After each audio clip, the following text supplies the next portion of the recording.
Los nazis y los árabes de Palestina. Creo que hace un buen título. Los nazis siempre son interesantes, y la conexión entre ellos y los árabes de Palestina es un tema del que no se escucha mucho, a pesar de su gran importancia. La evidencia de esta conexión y el impacto que tuvo es muy convincente. El líder de los árabes de Palestina, Haj Amin al-Husseini, vivió en Berlín desde noviembre de 1941 hasta el final de la guerra en 1945. Este hecho por sí solo merece ser mencionado. Incluso se le otorgó, y sé que esto suena loco, en realidad es loco, el estatus de ario honorario. Originalmente eres de una raza inferior, pero después de recibir este premio, eres parte de la raza superior. Kajamil al-Husseini no fue el único líder de los árabes en Palestina colaborando con los nazis.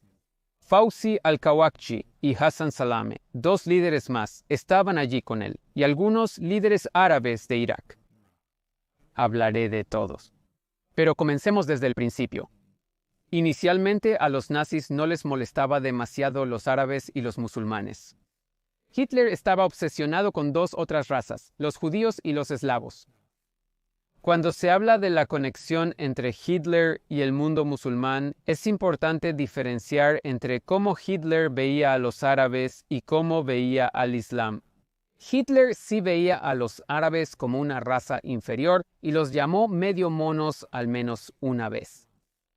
Sin embargo, cuando se trata del Islam como religión e ideología política, Hitler adopta un tono diferente. Le gustaba el Islam y veía las similitudes entre la ideología nazi y el Islam. Hitler odiaba el cristianismo, ya que lo veía como una religión débil y consideraba al Islam como una religión militante y agresiva que se adapta mejor a los alemanes. En discursos, Hitler dijo que los pueblos del Islam siempre estarán más cerca de nosotros que, por ejemplo, Francia. También dijo que si Carlos Martel no hubiera sido victorioso en Poitiers, donde Martel derrotó a los musulmanes en Francia en el siglo VIII, entonces probablemente todos nos habríamos convertido al maometismo, al Islam, esa secta que glorifica el heroísmo y que abre la séptima puerta solo al valiente guerrero. Entonces las razas germánicas habrían conquistado el mundo. Así que Hitler era más fanático del Islam que de los árabes. Y cuando se trata de su conexión con el mundo árabe, es importante entender que se basaba principalmente en intereses comunes. El odio hacia los judíos y la lucha contra los británicos en Europa y el Medio Oriente. Ahora una nota rápida al margen. A diferencia de mis otros videos, al final de este recomendaré algunos libros a los que hago referencia al hacer este video. También consulté Wikipedia y una página llamada Relaciones entre la Alemania nazi y el mundo árabe. Dice, las relaciones políticas y militares de cooperación se basaban en hostilidades compartidas hacia enemigos comunes como el Reino Unido y Francia, que tenían colonias en el mundo árabe junto con el comunismo y el sionismo. ¿En serio? Hostilidades compartidas hacia enemigos comunes como el Reino Unido, Francia, el comunismo y el sionismo. Entonces, cuando Hitler se reunió con líderes árabes, dijo que tenemos en común. Odiamos a los británicos, a los franceses y ¿a quién más? Los sionistas. No. Cuando Hitler se reunió con líderes árabes, y pronto hablaremos de ellos, el principal aspecto que los unía era su odio hacia los judíos. No los sionistas, los judíos. No solo los judíos en la tierra de Israel, sino todos los judíos en todo el mundo. No quiero que solo te fíes de mi palabra. Demuéstrame que estoy equivocado. Ve y encuentra un libro y dame una sola cita que muestre a Hitler y a los líderes árabes diciendo algo en contra de los sionistas. Siempre se trataba de su odio hacia los judíos. Aquí hay algunas citas. El mufti Haj Amin al-Husseini dijo, nuestra conexión fundamental para cooperar con Alemania era tener carta blanca para erradicar a todos y cada uno de los judíos de Palestina y del mundo árabe. Le pedí a Hitler un compromiso explícito para permitirnos resolver el problema judío de una manera acorde con nuestra aspiración nacional y racial y de acuerdo con el método científico innovado por Alemania en manos de sus judíos. La respuesta que obtuve fue: los judíos son tuyos. En noviembre de 1943, en un discurso pronunciado frente a musulmanes en Berlín, el mufti dijo: los judíos son egoístas. Los judíos son el enemigo del Islam. Ellos son los que mataron al profeta Muhammad. Los árabes, y especialmente los musulmanes, deben expulsar a los judíos de los países árabes. Esta es la solución final. El profeta Muhammad utilizó esta solución hace 1300 años.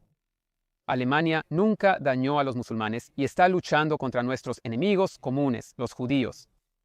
Lo más importante es que han encontrado la solución final al problema judío. Así que no, los escritores de Wikipedia están intentando reescribir la historia. No es su puro odio al sionismo, es su puro odio a los judíos lo que conecta a Hitler y al mundo árabe. Otro factor de conexión fueron los británicos y los franceses, quienes controlaban gran parte de Medio Oriente, y los nazis supieron cómo usar esto a su favor. Alemania casi no tenía colonias, no porque estuviera en contra de la idea de ellas, sino debido a la historia alemana. Los franceses y británicos tuvieron imperios establecidos por siglos. Los alemanes estaban divididos en muchos reinos, y cuando se unieron para formar un imperio en 1870, habían perdido el tren colonial. Y había muy pocas colonias alemanas. Y lo interesante es que los nazis utilizaron el hecho de que Alemania no era una potencia colonial para ganar popularidad entre los árabes. Funcionó bien en Irak y en cierto grado en Egipto y Siria. Su problema era que sus aliados, los italianos y la Francia de Vichy, sí tenían colonias. Así que Alemania no podía simplemente ir a los árabes y decir que estamos aquí para liberarlos del mal colonialismo europeo. Sin embargo, los nazis fueron hasta cierto punto responsables del desarrollo del nacionalismo árabe en Irak, Siria y Egipto. Este tema merece su propio video porque nadie está hablando de ello. Pero volvamos a los líderes de los árabes de Palestina y su conexión con los nazis. Comenzaré con el mufti Haj Amin al-Husseini. Como mencioné al inicio del video, estuvo la mayoría de los años de guerra en Alemania. Llegó a Berlín en noviembre de 1941. Después de 3 semanas en Berlín, se reunió con Hitler. Piénsalo. Noviembre de 1941 es cuando el ejército alemán comenzó a perderse en Rusia. Los alemanes estaban convencidos de que Rusia caería en pocas semanas. Pero para noviembre habían comenzado a darse cuenta de que no iba a suceder. En cuyo caso necesitaban prepararse para el extremadamente frío invierno ruso, que infundía el temor de Dios en todos los europeos, incluyendo a Hitler, ya que fue lo que quebró a Napoleón. Así que tienes la ofensiva alemana en Rusia, que es la ofensiva más grande en la historia de la guerra militar, y los alemanes están entrando en el invierno ruso, y aún así Hitler encuentra el tiempo para reunirse con el líder de los árabes en Palestina. Esto muestra cuánto valoraba Hitler su reunión con el mufti. Si te ves a ti mismo como alguien que sabe mucho sobre la historia del conflicto israelí-árabe, pero no sabías que el mufti estuvo en la Alemania nazi durante la mayor parte de la guerra, no te sientas mal por ello. Aunque no está en disputa, de alguna manera no surge demasiado a menudo. Quizás porque esta parte de la historia no encaja con la narrativa que los palestinos quieren transmitir. Entonces, el mufti vivió la vida de los guerreros en Berlín, pero esa no es realmente cuando comenzó la conexión. Ahora profundicemos un poco más en eso. El mufti fue responsable de los mortíferos disturbios contra los judíos durante el mandato británico en Palestina en 1921 y 1929. En 1933, 2 meses después de la elección de Hitler, el mufti se reunió con el cónsul alemán en Jerusalén y el informe de regreso a Berlín decía: el mufti me explicó hoy en detalle que los musulmanes, tanto dentro como fuera de Palestina, dan la bienvenida al nuevo régimen en Alemania y esperan la propagación de formas fascistas y antidemocráticas de gobierno a otros países. La economía y la influencia política judías actuales son perjudiciales en todas partes y deben ser combatidas. Creo que esta cita habla por sí misma. A esto se suma que en 1936 el Mufti fue responsable de la revuelta árabe contra los judíos y los británicos. Para financiar la revuelta, el Mufti y su pandilla árabe robaron, extorsionaron, secuestraron y mataron a otros árabes. Pero parte del dinero provenía de Italia y Alemania. El Mufti también contactó a los italianos para que le ayudaran a envenenar el agua de Tel Aviv. Desde Palestina, el Mufti huyó a Irak. Irak estaba inmerso en una lucha de poder entre los partidarios de los británicos y los partidarios de los nazis. El diplomático nazi Fritz Groba, recuerda este nombre, financió y apoyó a Rashid al-Kailani, quien por un corto periodo de tiempo fue el primer ministro de Irak. El Mufti se unió a ellos y durante esta batalla en Irak entre los pro-británicos y los pro-nazis iniciaron el programa Farhud contra los judíos de Bagdad. El programa Farhud es la primera vez que vemos el efecto de la cooperación árabe antijudía y nazi. Los nazis proporcionaron la propaganda y el dinero, los árabes los cuchillos y los hachas.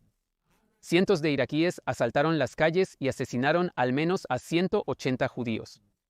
Las mujeres fueron violadas y se robó la propiedad judía. Y hay una foto bien conocida de este pogromo árabe nazi y ves las calles llenas de árabes con cuchillos y espadas. Y por cierto, mientras estamos en ello, ¿alguna vez has visto a cientos de judíos, hombres y mujeres, irrumpiendo en las calles buscando matar a árabes? Nunca jamás. Después de que los británicos tomaron el control, tanto el Mufti como al-Kailani se fueron a Alemania. En Berlín, el Mufti recibió un salario mensual y una oficina llamada Das Arabische Bund Unquartero des Gro Mufti, desde donde transmitió propaganda nazi en árabe a los países de Medio Oriente y África del Norte. En el verano de 1942, mientras el ejército alemán avanzaba por África del Norte, las SS establecieron una unidad llamada Einsatzkommando Ägypten, cuyo objetivo era eliminar a los judíos en Palestina con la ayuda de los árabes locales. Después de la victoria británica en el Alamein, se eliminó la amenaza de aniquilación de los judíos en el Medio Oriente. Pero el Mufti siguió ayudando a los nazis. Ayudó a reclutar musulmanes de Bosnia para las SS. Decenas de miles de musulmanes sirvieron en las SS en contra del llamado de los líderes musulmanes locales a no colaborar con los nazis. Algunos de estos soldados musulmanes de las SS lucharon contra los judíos en 1948. Sin embargo, el Mufti Amin al-Husseini no estaba solo en la Alemania nazi. Como probablemente te habrás dado cuenta hasta ahora, la conexión de la que estoy hablando aquí va más allá de que un importante líder árabe se convierta en pro-nazi. Había otros líderes árabes con él. Uno de ellos era Hassan Salameh. El nombre Hassan Salameh es conocido en Israel porque su hijo, Ali Hassan Salameh, fue uno de los terroristas responsables del asesinato de 11 atletas israelíes en los Juegos Olímpicos de Múnich de 1972. De todos modos, Hassan Salameh fue uno de los comandantes de la revuelta árabe contra los judíos y los británicos en los años 30 durante el mandato británico. En su página de Wikipedia en inglés, los escritores olvidaron mencionar que él y su pandilla también asesinaron a muchos árabes en Palestina. Me parece interesante que muy a menudo cuando los líderes palestinos desde los años 30 hasta hoy asesinan a otros palestinos, no se cubre en absoluto. De todos modos, Hassan Salameh se sometió a entrenamiento de comando en la Alemania nazi y fue parte de la Operación Atlas. La Operación Atlas tuvo lugar en 1944. 5 miembros de las SS, 3 alemanes que crecieron en Palestina bajo mandato británico y 2 árabes, Hassan Salameh y Abdul Latif, se lanzaron en paracaídas entre Jerusalén y Jericó para recopilar información de inteligencia. Existe una teoría de que planeaban envenenar las fuentes de agua de Tel Aviv. Como se mencionó antes, el Mufti lo discutía con los italianos en 1936. Pero no hay suficientes pruebas para respaldar esta teoría. Y todos los miembros de la unidad, excepto Hassan Salameh, fueron capturados por los británicos antes de que pudieran llevar a cabo sus planes. Hassan Salameh fue asesinado más tarde en la guerra de 1948. El rival árabe del Mufti Amin al-Husseini, un hombre llamado Fawzi al-Kawakji, también se refugió en la Alemania nazi y contribuyó a la máquina de propaganda árabe nazi. Tanto él como Hassan Salameh incluso se casaron con mujeres alemanas. ¿Por qué casarse con una chica alemana? En 1947, Kawakji dijo, la batalla entre los árabes y los judíos es una batalla total y la única posibilidad es la aniquilación de cada judío en Palestina y todos los países árabes. Kawakji fue un líder de las fuerzas árabes en la guerra de 1948. Y como puedes ver en la cita anterior, tenía puntos de vista bastante radicales, puntos de vista alineados con la visión de los nazis sobre los judíos. Después de la guerra vivió en Siria. Entonces, como expliqué, la conexión entre los árabes de Palestina y los nazis comenzó en los años 30 y continuó fortaleciéndose durante los años de guerra. Esta es una conexión bien documentada y es obvio que el problema que unió a las dos partes fue su odio hacia los judíos. ¿Todos los musulmanes siguieron al mufti? No, algunos musulmanes incluso arriesgaron sus vidas para salvar a los judíos, especialmente en Albania. Pero eso no cambia el panorama general. El auge del nacionalismo en Irak, Egipto, Siria también tiene alguna conexión con la ideología nazi. Y esto explica en parte el antisemitismo que existe en el mundo árabe. Y solo una nota rápida sobre la palabra antisemitismo. Para evitar cualquier malentendido, sé que los árabes, al igual que los judíos, se consideran personas semíticas, porque ambos idiomas son semíticos. Pero esa definición de semítico no se aplica cuando se añade anti a la palabra. Así que cuando decimos antisemita, el significado es antijudío. Y por cierto, ¿recuerdas cuando Mein Kampf fue traducido por primera vez al árabe en los años 1930 por Fritz Groba? ¿Lo recuerdas, el diplomático nazi en Irak? Fue el primero en traducir Mein Kampf al árabe. De hecho, cambió la palabra antisemita por antijudía en la versión árabe para evitar cualquier malentendido. Mein Kampf se ha publicado muchas veces en árabe y es uno de los mayores bestsellers en el mundo musulmán. Porque tengo una esposa alemana y porque soy un guía turístico, sé con qué frecuencia a los alemanes que viajan a países musulmanes se les dice lo grandioso que fue Hitler. Lo escuchan en otros lugares también, pero lo escuchan mucho en países musulmanes. La sociedad musulmana es altamente antisemita. Y las raíces de esto se remontan a la conexión entre el Mufti Amin al-Husseini y Hitler. Por lo general, no doy mis fuentes porque hablo de cosas básicas que se pueden encontrar fácilmente en Google. La mayoría de lo que he dicho en este video no es diferente.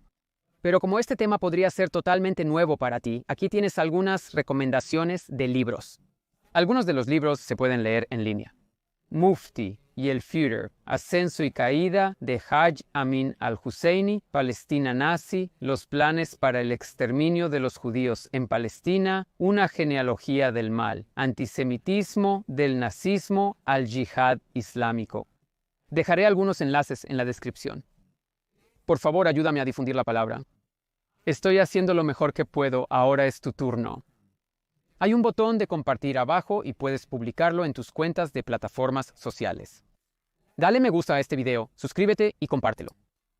Gracias a mis seguidores, ustedes me motivan.